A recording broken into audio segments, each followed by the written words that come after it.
Hey everyone, welcome to a how-to series where I cover how you can look at your own videos and VOD review, basically. I talked about this in a previous video that I covered before, and this is showcasing a about platinum level rank game on the Asia server. I quite haven't gotten the time to climb to diamond yet this season, but I've been playing a lot of Exia and it's been very fun. So one thing you want to note here is that I want to pause the video right here, is that I did not go in, what's that, Blade. I didn't see the opportunity, even though I had it fully charged and I could probably hit that Hyperion very well there. It was very risky to go in and my team wasn't following me. Now that I know that the Sazabi is there though, I was going to try to make a play once my cooldown's up, but unfortunately there was just no opening. Yeah, didn't get the opening there, but Sazabi was there to back me up and distract everyone. If he wasn't there, I would have been gone. And that is something really good to remember. Now, here is a good picking time. They are all relatively low and looking for a sort of back off maneuver, right? Retreat. On the other side, I know there's Dynamis, and on this side, there's Unicorn, Turn A, and Hyperion. I know all three of those units are not very good at killing Exia. They're just very bad at securing the kill on Exia. I popped right out here, and I didn't get really targeted, so I thought it was okay. But here's where I had the mistake of dying the first time. Now you can see the Dynamis on the left-hand corner there is looking right at me, and I didn't realize this because of my tunnel vision on the GM here. I thought I would be getting one or two more daggers. What I should have done is just directly back off, and that would have been a very smart thing to do. But unfortunately, I get popped there by the Dynamis, and they're able to push through on that momentum because not only did I die, you can see on the top right here, the Unicorn was right there, and Unicorn was only there because he falsely assumed that we had good spacing there, and they were able to push through. So let me jump to the next part, right? Now that the enemies are on point, I know that as a team, we're not going to be able to do that much. Look at us. It's just me and the Barbados right there.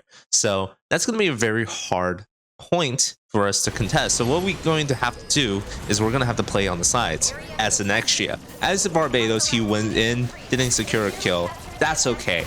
He's doing his own thing, has his own objectives. Unfortunately, did not get the security kill there. I was about 100 maybe damage off. Could have used another dagger, but that's okay.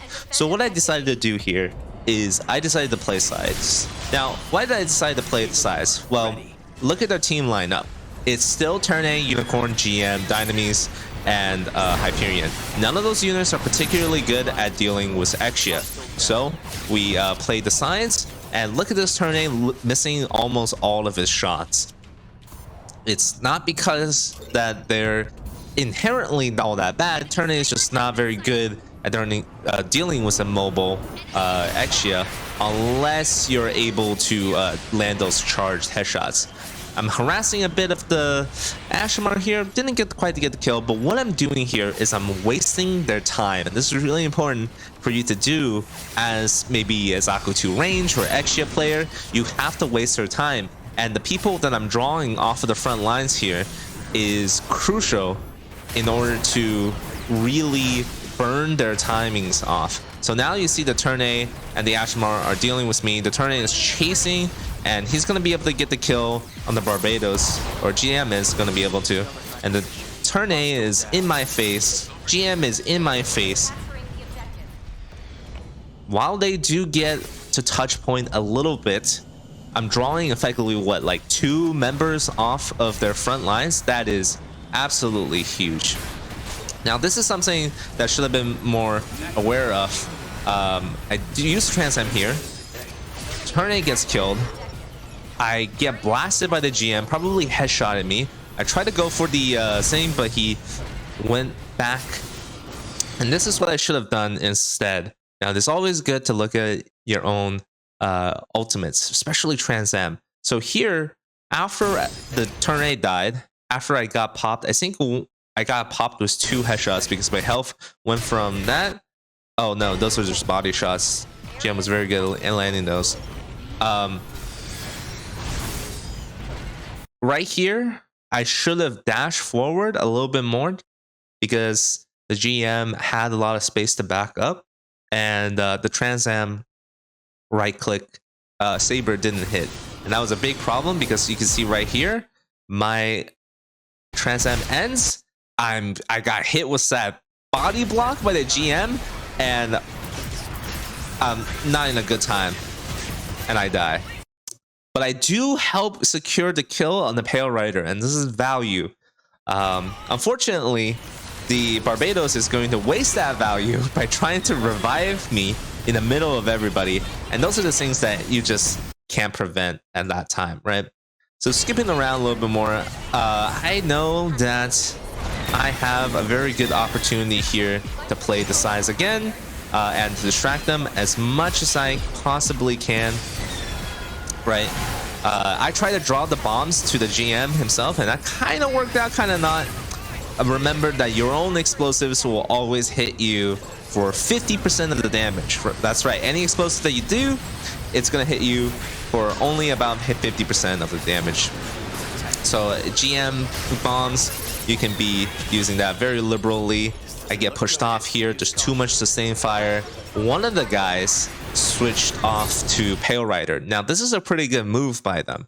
I think they had a Dynamis before, and now they're Pale Rider gaming, which really helps push the second point. You really, on missile base, you really don't want to be stuck playing sniper there too much. That was a clean kill by me. I think I stepped a little bit too far forward, so let's go back just a little bit. So here, you know, we're trying to choose priority targets, right? I noticed that one of them back off to the right. Turn 8 was right in front of me, and then I get bopped a little bit. This is after I got the health pack. Now here, I try to go for the Ashimar, missed a little bit. We just try to help the team clean up the Pale. We hear the preparing sound.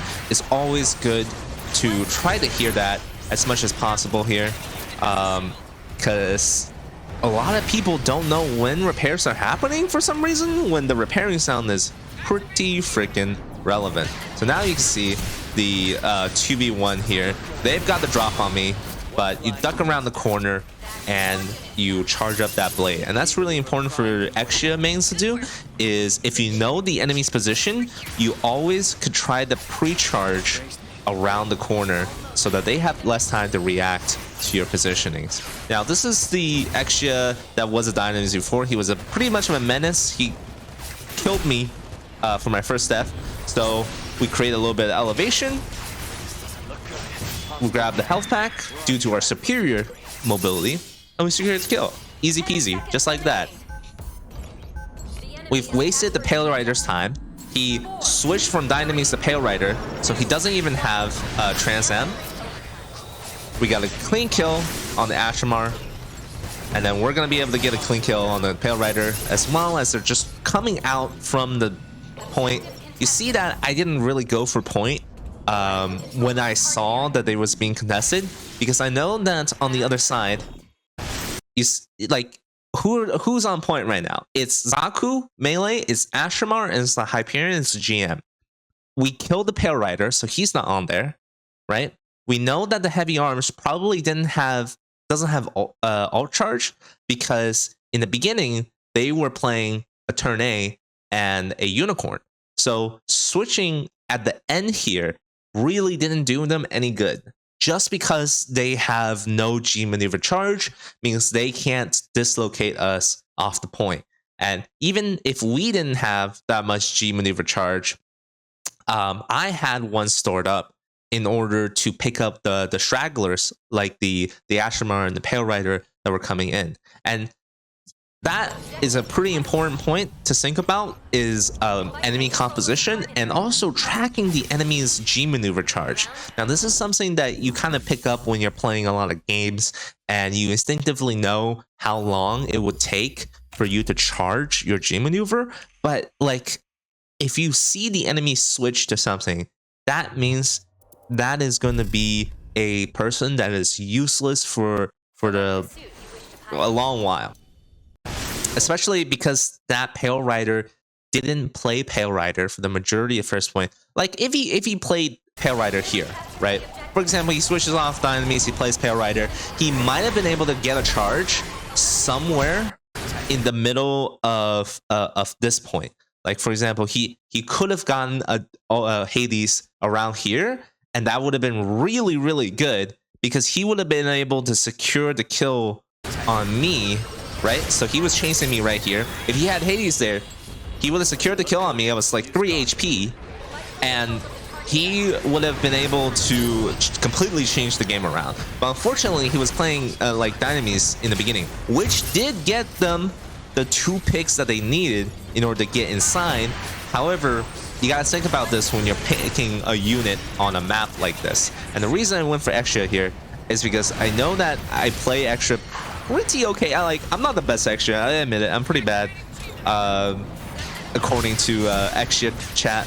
But you have to play to your strengths, and playing the size here and knowing that I can take these 1v1s pretty confidently is what makes a difference between me as the carry on this team and that Pale Rider guy, or Dynamising Pale Rider guy on the other team. We get the round 1 pretty easily. So what do I do here? I switch to fucking Pale Rider. Okay, so we're playing Missile Base, right? So Missile Base is really, really hard to push in the first round if your team isn't coordinated. And sometimes, yeah, you can get away with playing Extra on like offense. 100% on a lot of different maps you can play Extra on offense. But I think I wanted something that can be supportive and healing as well. And that's one of the things that really fucks people when they're trying to get inside on this point, is you kind of have to either out shield or out heal the enemy while also poking. The defending team does not have any fucking health points on that high ground because they have the high ground advantage. For the opposing offense team, they have 2 Haros on the bottom, and those are pretty good. But if we add the Pale Rider and we add Unicorn, it's going to be even better. So you can see that in the beginning here, we're going to do quite a lot of damage. Here's some heads on the Heavy Arms. Heavy Arms is actually very bad. So you never want to really play him on that side. Sorry, he's not super bad, but you don't want to play him on this angle because he gets outranged by a lot of stuff. And there were mines on the health point. It was very smart. The Unicorn didn't notice me. I would have been completely dead because that Mahiru, man, he just does not have any audio whatsoever. But we almost get the Heavy Arms again, and this is the problem with Heavy Arms thing overall. He did not set up very well. He had a strategically advantageous point on the high ground, and he didn't really work for it. And we had a good angle with our things, so we actually got the kills and the picks we need. And here again, like, he's not able to really take advantage of the fact that he has like a good setup or something like that, because of the Hyperion shield we barely managed to make it. And even here, he's fighting at like ranges too long for Heavy Arms. Heavy Arms are a very mid-range unit, and he's going to be trying to go in from the side here, but immediately gets roughed up. And I think it would have been really different if they had the turn A again, because turn A actually is very good at this angle. Where is that angle again? At this angle. So in that initial engagement here, I was playing Pale Rider, but imagine if that Heavy Arms was playing a turn A or a Marseille.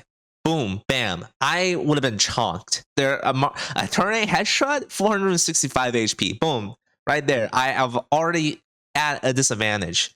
And he also had a buddy there, I think. Yeah, he also had the GM there. The GM should not be standing there. The GM should be on the other side trying to block people from getting up on the ramp. The GM should never be standing there because the ranges for those units are too short for what they're supposed to do. If they had a Marseille or a turn A over there, then that is perfectly fine. And that is a way better angle to hold than for heavy arms. If you're playing heavy arms, free tips here, you go up on the top of missile base and you fire down, because your missiles have a better chance of connecting if you're firing down, and your Gatling guns have better accuracy and mid-range, so you don't really have to worry about the drop-off, because, you know, the Gatling guns have a lot of spread. So here we go. Let's skip ahead to where the heavy arms dies again. Poor heavy arms, man. He really getting messed up. And this is something that you don't really want to do too much if your team is not coordinated. We had 3 people on point, which is perfect because the point only goes as fast as 3 people, right? But if all of your teammates leave the point and only leaves maybe 1 or 2 capping, that is a waste of time because you don't get that maximum speed. Now, this is a also very difficult situation for us to be in. You hear that gun tank? Oh, I missed hella. I should have backed off a little bit more. The grenade didn't get it. I get wrecked. My teammates are overextended on the other side, and they get mopped up because they had, I think, a Pale Rider just ran through, but sorry, my bad. They didn't get mopped up. They're actually doing very well over there. Actually doing extreme. Oh, now they get mopped up. So it's a very difficult situation for them to be in because they didn't secure and even the flank. And even here, like, it is a very rough sort of circumstances, but I popped the Hades, even though I was at half health, because I know that people are going in. We get the kill on 2 of these guys. We prevent the revive. We get another kill on Messes. And we hear the Hades up top, but I don't know what they're doing up there. And we get flanked by GM. Let's walk it back a little bit. Why did I Hades here? Okay, so we Hades here because the Barb is going in. Even though all of our guys are half health. Wait, hold on, let me show you. Okay, all of our guys are half health. The Barb is full. The Barb also has G maneuver. Even though our unicorn just went down, our Barb is full. He has G. I'm half. I popped the healing pod before getting the Hades. Now Hades has an activation delay, so we wait for that. We heal up a little bit. We're at 640, and then we go forward with 700 health in total, almost that of a Zaku. Here we go. Target priority. Everybody's focusing on Guntank. We kill Guntank first. We saw the little guy, little Dom Trooper running off to the side. He had no HP, and it's better to finish off somebody right now, right here, because you have the Hades movement speed and you have that insane DPS. You finish him right now and let everybody else deal with the targets that don't do much DPS. What are the threat targets right now? If that Dom Trooper gets away, he might be able to fire down rockets from the top right. If that GM, the heavy arms, they're not doing much DPS. We still have the Barb with their G maneuver. We still have not the Messes, my bad, Mahiru with his G maneuver. The heavy arms and the GM are not doing anything. Let's focus on the Dom Trooper right here. Gets him with a crit. Messes try to revive. That's an easy picking right there. And that's huge value. That's 3 people down without even that much to like talk about. I know that I didn't do too much damage right there, but it was hard pressed for anybody else on my team to secure those kills because they were didn't have the speed boost to get into the enemy lines to get those kills. Now, I should have. Now that was a good play by me. Here's a bad play by me. Because I like analyzing my own mistakes, you know? I can admit to my own mistakes. The fucking GM bashed both of us with the mines. And you know what? That was a good play. I forgotten where the GM was. I assume that our Barbados, because everybody else was behind me. And I don't have eyes on behind my back, and we weren't in comms because this is, you know, solo queue Asia. I don't know where the GM is, and I've forgotten because I was hyper fixated on the other kills. He snucks up behind, uses G maneuver, kills both of us, basically stops the entire momentum that I created. And that is huge value. And that is the value that GM can provide with his defensive capability. And that was big. And he even gets our Hyperion, which probably have his shield coming back very soon. And that was pretty big. But our Barb was able to use this little slashing G maneuver, little samurai sword. And yeah, we're in a good place. We only need 1 bar because of the harassment that we done earlier. And we got the Sons of Beast scan here. Always try to destroy the wreckage there. I focus on the wreckage because I don't want the gun tank reviving anybody on their own watch. They're not stepping onto the point. I'm just gonna back off here, do a little thing, and create some space, stand on point, and boom, bada bang, bada boom. That is a victory. Damn right it is. Usually, you don't want to look too much at wins, but in this case, I just wanted to showcase what we should look for. And there you go, boom. That's the actual MVP. And that is going to be it, guys. Thank you all for watching. Please get some water, touch some grass, and I'll see you guys on the next video. Ciao.